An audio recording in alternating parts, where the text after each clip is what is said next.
السلام علیکم ورحمۃ اللہ وبرکاتہ۔ ویب سیریز آفٹر کربلا کی آج 8th ایپیسوڈ ہے۔ لاسٹ ایپیسوڈ میں ہم نے امام علی مقام امام حسین رضی اللہ تعالیٰ عنہ اور آپ کے رفقا پر ظلم و ستم ڈھانے والے بد نصیبوں ظالموں کے عبرتناک انجام کے بارے میں سنا تھا۔ آج ہم اسی ٹاپک کو کنٹینیو کریں گے۔ ناظرین، بدبخت یزیدیوں میں سے ایک شخص تھا جس کا نام تھا عمود بن صبیح۔ یہ واقعہ کربلا کے بعد لوگوں سے کہا کرتا تھا کہ میں نے حسین کے ساتھیوں کو تیر سے زخمی کیا ہے مگر کسی کو قتل نہیں کیا ہے۔ تو جن دنوں یزیدیوں کو چن چن کر مارا جا رہا تھا، ایک دن سب لوگوں کے سو جانے کے بعد اس کی گرفتاری کے لیے سپاہیوں کو روانہ کیا گیا۔ جب سپاہی ابن صبیح کے مکان پر پہنچے تو وہ اپنی چھت پر بے خبر سکون کی نیند سو رہا تھا۔ سپاہیوں نے سوتے ہوئے ہی اس کی تلوار جو اس کے سرہانے رکھی ہوئی تھی اس سے دور کر کے اسے گرفتار کر لی۔ پوری رات اسے قید خانے میں رکھا گیا اور صبح کے وقت جب بہت سے لوگ دربار میں جمع ہو گئے تو ابن صبیح کو حاکم کوفہ کے سامنے پیش کیا گیا۔ ابن صبیح دربار میں سب کے سامنے بڑائیاں اور ڈینگیاں مارنے لگا کہ اے گروہ کفار و فجار، اگر اس وقت میرے ہاتھ میں تلوار ہوتی تو تم جان جاتے کہ میں مزدل اور کمزور نہیں ہوں۔ اگر میں تمہارے علاوہ کسی اور کے ہاتھ قتل کیا جاتا تو یہ میرے لیے خوشی کی بات ہوتی، اس لیے کہ میں تم کو بدترین مخلوق سمجھتا ہوں۔ اے کاش اس وقت میرے ہاتھ میں تلوار ہوتی، میں تھوڑی دیر تمہارا مقابلہ کرتا۔ یہ جملہ کہنے کے بعد ابن صبیح نے حاکم کوفہ کے ایک معتمد سپاہی عبداللہ کی آنکھ پر ایک گھونسا مارا، جس پر عبداللہ ہنسا اور اس نے ابن صبیح کا ہاتھ پکڑا اور کہا، یہ شخص کہتا ہے کہ میں نے اہل بیت رسالت کو تیروں سے زخمی کیا ہے، تو اب اس کے بارے میں ہمیں کیا حکم دیتے ہیں؟ حکم دیا گیا کہ نیزہ لاؤ اور اسے نیزوں سے مارو۔ چنانچہ اسی وقت اس پر نیزے مارے گئے جب تک اس کے جسم سے جان نہیں نکل گئی۔ ایک شخص جس کا نام زید بن رکات تھا، اس بدبخت نے حضرت عبداللہ بن مسلم بن عقیل کو تیر مارا تھا جو ان کی پیشانی میں لگا تھا۔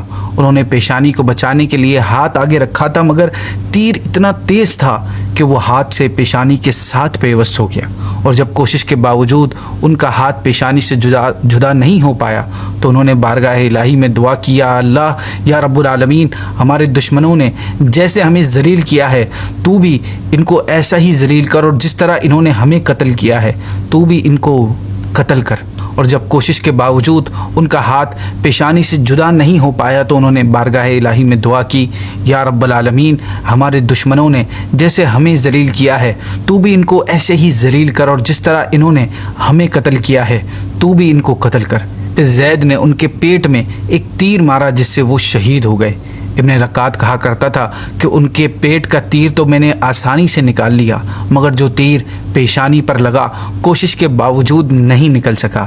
حاکم کوفہ نے عبداللہ کو اس کی گرفتاری کے لیے روانہ کیا۔ عبداللہ سپاہیوں کے ساتھ پہنچ کر اس پر ٹوٹ پڑا۔ وہ بھی ایک بڑا بہادر آدمی تھا، وہ اپنی تلوار سے ان کا مقابلہ کرنے لگا۔ عبداللہ نے جب اس کی تلوار بازی دیکھی تو اپنی سپاہیوں سے کہا کہ اسے نیزے اور تلوار سے ہلاک نہ کرو بلکہ تیر اور پتھر مارو۔ یہ عبداللہ بن مسلم بن عقیل کی دعا کی قبولیت تھی کہ یا اللہ، جس طرح انہوں نے ہمیں قتل کیا ہے تو بھی انہیں قتل کر۔ اس کے بعد سپاہیوں نے پے در پہ اس پر تیر اور پتھر پھینکے، جس کی تاب نہ لاتے ہوئے وہ زمین پر گر گیا۔ عبداللہ نے اپنی سپاہیوں سے کہا کہ دیکھو، اگر اس بدبخت کی جان باقی ہے تو اسے باہر لاؤ۔ جب اسے باہر لایا گیا تھوڑی سی جان اس میں باقی تھی، چنانچہ عبداللہ نے اسے اذیتناک طریقے سے مار کر اسے اس کے انجام تک پہنچا دیا۔ ناظرین، اس بدبخت یزیدیوں میں ایک اور شخص بھی تھا جس کا نام حرملہ بن کاہل تھا۔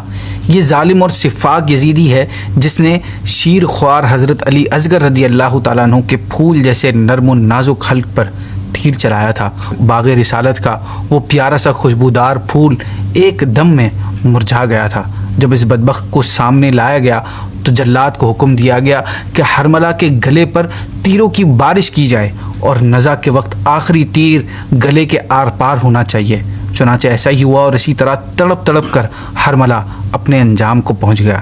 امام علی مقام کی شہادت کے بعد جبار بن یزید آپ کا امامہ شریف مذاق اڑانے کے ارادے سے اپنے ناپاک سر پر رکھ لیا تھا۔ اس نے اس جرم کی وجہ سے وہ کچھ دنوں بعد پاگل ہو گیا اور فولاد کی زنجیروں سے ٹکرا کر ذلت کی موت مرا۔ ایک شخص عبد الرحمن بن حسین نامی گستاخ و بے ادب تھا جس نے خیمہ مبارک سے امام علی مقام کا لباس مبارک لوٹ کر پہنا تھا اس گستاخی سے اسے یہ سزا ملی کہ وہ برس کی بیماری میں مبتلا ہو گیا، جس کی وجہ سے کوئی اس کے قریب نہیں جاتا تھا، کتوں کی طرح اسے دانا دیا جاتا تھا۔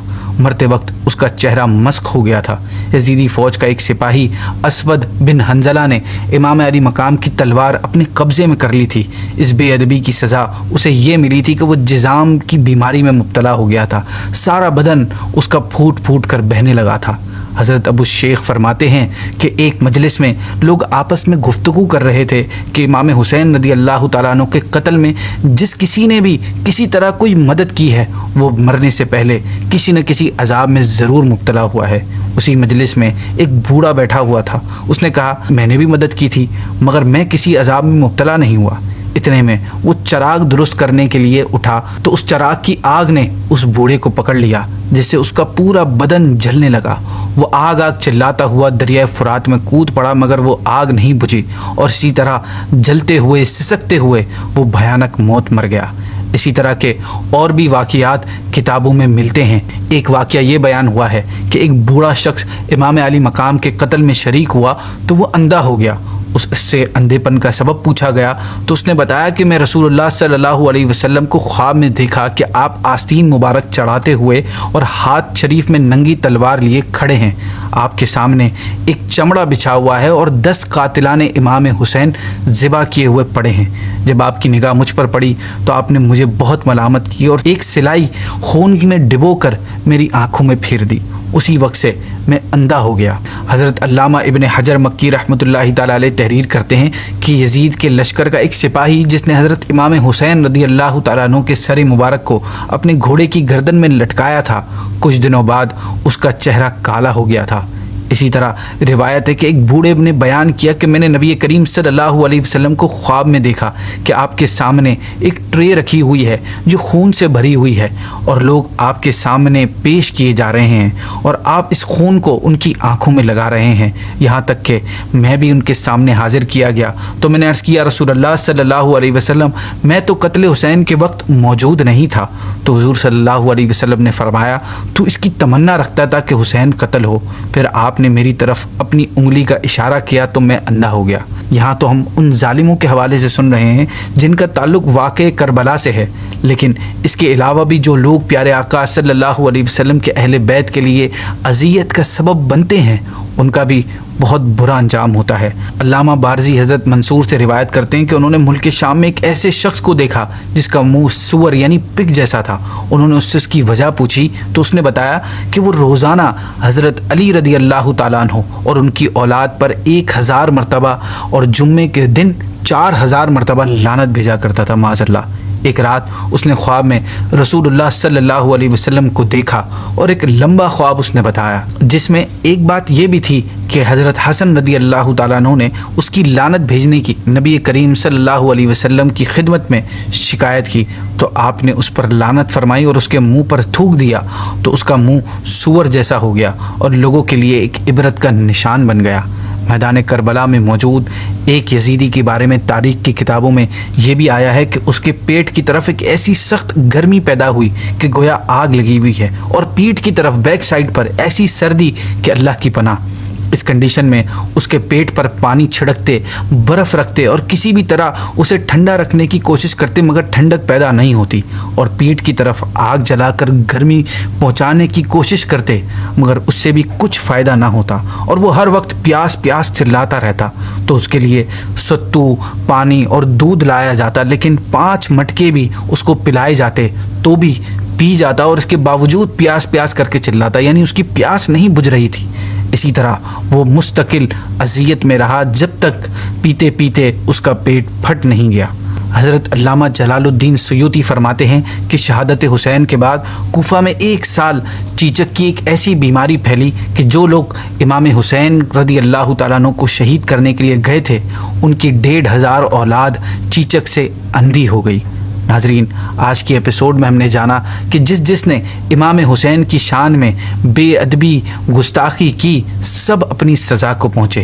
مرتے وقت کسی کا منہ سور کی طرح ہو گیا، کوئی پاگل کتے کی مانند بھونکتا پھرتا۔ بہرحال واقع کربلا کے بعد خدا نے اپنی شان قہاری کے جو نمونے دکھائے انہیں ڈیٹیل کے ساتھ بیان کرنے کے لیے ایک لمبا وقت درکار ہے۔ فی الحال آج کی ایپیسوڈ ہم یہیں اینڈ کرتے ہیں. کل کی ایپیسوڈ میں جو 9th ایپیسوڈ ہوگی اس میں ہم جانیں گے کہ کربلا جو واقعہ کربلا کا ذکر ہے وہ کربلا کے بعد بھی کرنا کیوں ضروری ہے. انشاءاللہ عز و جل.